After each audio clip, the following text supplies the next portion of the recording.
டாஸ்மாக் மது விற்பனையில் 1000 கோடி ரூபாய் ஊழல் நடந்திருப்பதாக கூறப்படுவது குறித்து சிபிஐ விசாரணை நடத்த வேண்டுமென பாமக தலைவர் அன்புமணி ராமதாஸ் வலியுறுத்தியுள்ளார்.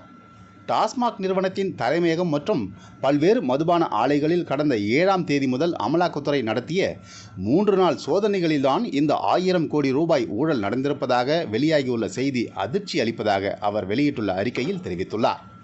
இது டாஸ்மாக் நிறுவனத்தில் நடைபெற்ற ஊழலில் ஒரு துளிதான் என்றும் அமலாக்கத்துறை அதிகாரிகள் கூறியதாக அந்த செய்தியில் இடம்பெற்றுள்ளதையும் அன்புமணி சுட்டிக்காட்டியுள்ளார்.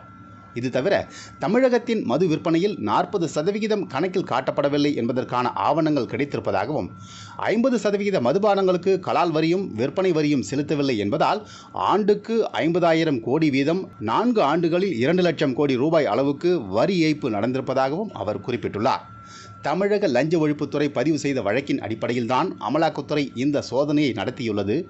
மூல வழக்கில் தமிழக காவல்துறை உரிய நடவடிக்கை எடுக்காது என்பதால் சிபிஐ விசாரணைக்கு தமிழக அரசு ஆணையிட வேண்டும் என அன்புமணி வலியுறுத்தியுள்ளார்.